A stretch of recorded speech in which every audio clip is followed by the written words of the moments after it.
Questo progetto affonda un po', diciamo, in quella che è la tradizione artigianale siciliana. Naturalmente non è che fossi un esperto, ma diciamo che gli anni di frequentazione di quest'isola mi hanno fatto conoscere tutta una serie di realtà che potevano essere integrate in quello che era un discorso di un prodotto comunque alla fine industriale. Credo che sia anche un po' la visione più contemporanea di oggi, di vedere un prodotto che ha una connessione con quello che è una manifattura del territorio e non sia esclusivamente o da una parte artigianale o dall'altra parte esclusivamente industriale. Quello che ho cercato è di prendere tutto quello che conoscevo e quello che sto cercando anche di conoscere oggi, mischiarlo e dargli una visione contemporanea e non per forza qualche cosa di retro, ma volevo togliere un po' tutte queste artigianalità e queste eccellenze, se vuoi, del territorio da quei luoghi scontati in cui siamo abituati a vedere questa cosa. Non volevo che diventasse l'oggetto del buon ricordo o comunque fosse per forza legato a un'iconografia un po' troppo turistica, se vogliamo.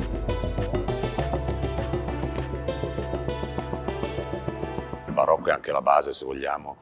della decorazione di questi mobili, perché certamente il barocco è l'espressione più estrema di quella che è la decorazione e della sovradecorazione. Però non volevo che finisse lì e si riducesse tutto a un ricciolo o a una pennellata, perché credo che la cosa interessante di questa terra è che è sempre stata un crocevia di cultura e di gusto, perciò non c'è solamente il borbonico, ma possiamo trovare veramente di tutto, e mi piace appunto il mix di arabo borbonico, di brutalista futurista, e credo che questa sia la nuova espressione anche per comunicare questa terra in una maniera diversa da come è stata fatta sino a oggi.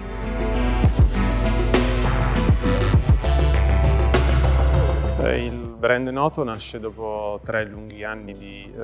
sperimentazione, ricerca, prototipi su prototipi, che hanno finalmente visto la luce adesso con la presentazione della collezione. Il progetto nasce da un incontro casuale con Ferruccio Laviani. Ricordo, è stato il luglio 2018, eravamo a Taormina a cena insieme, ci siamo iniziati a confrontare su delle idee e abbiamo subito pensato di poter sviluppare un progetto che pensasse al design ma con una visione diversa. E soprattutto con Ferruccio abbiamo trovato sintonia su quegli aspetti importanti che sono mantenere il concetto del design, quindi la funzionalità del prodotto, la capacità di soddisfare un bisogno, però al tempo stesso caratteristiche uniche ed esclusive tali da far divenire dei prodotti delle potenziali icone. Abbiamo personalizzare i nostri prodotti con delle lavorazioni tipicamente artistiche, artigianali della nostra terra, reinterpretandole e traducendole in un prodotto di design, grazie comunque all'esperienza di Ferruccio Laviani, che sicuramente in questo è un maestro.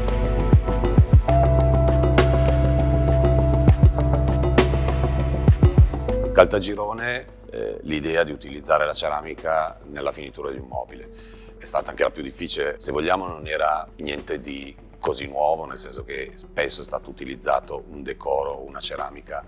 su quello che erano dei contenitori, e quello che ho voluto fare era utilizzare la manifattura di Caltagirone, sempre abituati a vederla attraverso la maiolica o le teste di moro o le pigne, lavorando su quella che era più l'idea di una scultura e comunque di una manualità che fosse più vicina all'arte contemporanea che a quella della tradizione. Spostare la comfort zone di questi artigiani su qualcosa che possono fare assolutamente con grande facilità, ma è certamente mentalmente molto diversa da quello che sono abituati a fare tutti i giorni, non è stata una cosa semplice. Alla fine ci siamo riusciti con molta fatica, molto impegno, devo dire, anche psicologico spesso, però il risultato credo che sia assolutamente impattante, perché credo che questo sia un mobile abbastanza straordinario, cioè fuori dall'ordinario, e credo che questa finitura certamente la renda unica nel suo genere.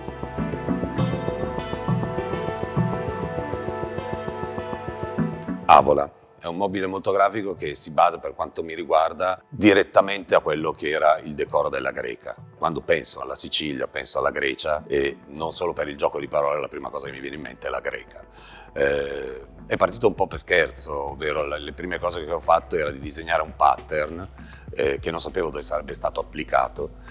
Dopodiché ho detto mi piacerebbe vedere un mobile come si faceva negli anni 60 con le superfici in vetro, e perché no con tutte le superfici in vetro, tanto più che questo mobile ha come sua caratteristica una cosa molto, molto bella, ovvero che è finito su tutti i lati, ovvero un mobile che può essere sia da parete ma soprattutto un mobile da centro, realizzato con grandissima cura e grandissima capacità dal punto di vista produttivo. Si rifà, se vogliamo, appunto a questa tradizione del verpaint, che non è tipicamente siciliana, ma certamente ha tutta una serie di espressioni nella Sicilia della fine Settecento, inizio Ottocento, di rappresentazioni soprattutto sacre, che dava al fatto di una retropittura sul vetro questa profondità, se vogliamo, e questa qualità dal punto di vista decorativo assolutamente unica.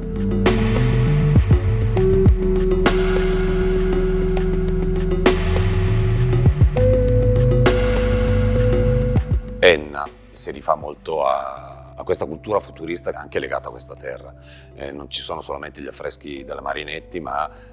in una serie di opere grafiche fatte ad esempio da De Pero, ha certamente molto influenzato sul concepire quello che potesse essere la finitura di questo oggetto.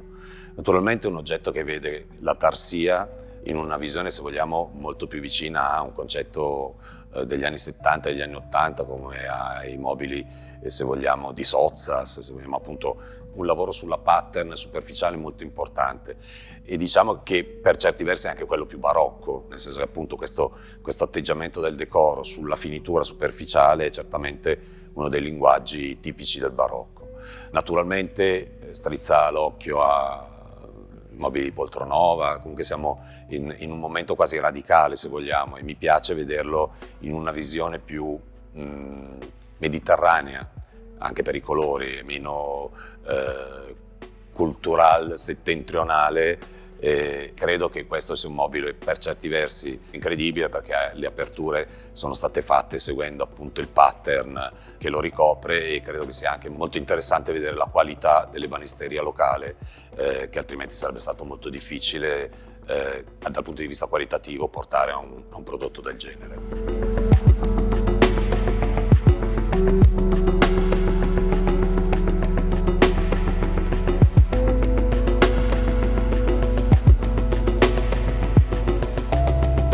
Ribera è un mobile dove l'alto artigianato ebanista viene messo in risalto da questa specie di griglia creata da questo legno che è prima spazzolato e poi decappato, il famoso cerusé come lo chiamano i francesi, e che era un tipo di finitura che si utilizzava molto, devo dire, anche negli anni 40. Ho cercato di ammorbidirlo, di togliergli appunto questa pesantezza, se vogliamo, dei mobili di quel periodo storico, facendo diventare una specie di griglia che raccoglieva al suo interno un decoro. Mi è venuto abbastanza spontaneo sul fatto di utilizzare la manualità di tutti i ragazzi che fanno le famose scatole per turisti, però non volevo che mi ridisegnassero i soliti pupi, volevo un atteggiamento anche lì un po' più artistico. Abbiamo fatto una scelta fra una serie di proposte di disegni astratti e questa è quella che lavorava meglio. La cosa interessante di questo mobile è la morbidezza data dalla struttura e la voglia del colore sotto di dirci delle cose. Lo trovo di grandissima qualità dal punto di vista ebanistico di come è stato realizzato. Ha secondo me un grande impatto sia da chiuso che aperto, e certamente ha una visione dell'artigianato locale applicata soprattutto su un prodotto quasi industriale, unica, che credo che però sarà quella che scandirà probabilmente i prossimi progetti della collezione di Noto.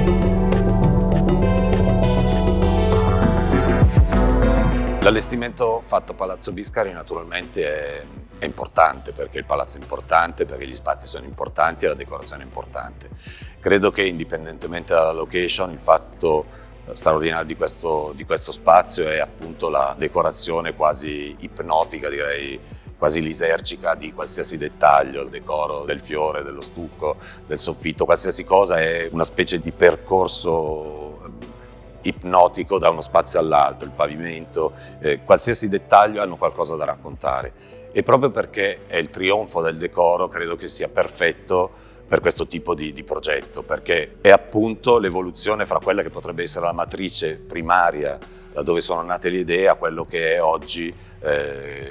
più di 300 anni dopo, la lettura di quella che è la decorazione in una terra di Sicilia. Di conseguenza non è uno spazio che quasi diventa predominante su quella che è l'esposizione dei prodotti, ma è proprio un interscambio, un linguaggio fra di loro, proprio per aprire la possibilità anche linguistica di immaginarsi una nuova decorazione in maniera diversa da quella che è stata fatta sino ad oggi.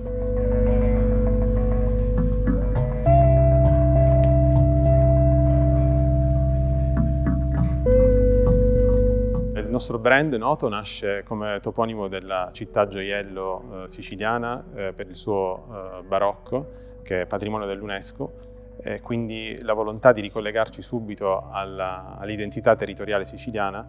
ma al tempo stesso si trasfigura in una visione più moderna, perché in realtà il nostro marchio è Not Ordinary,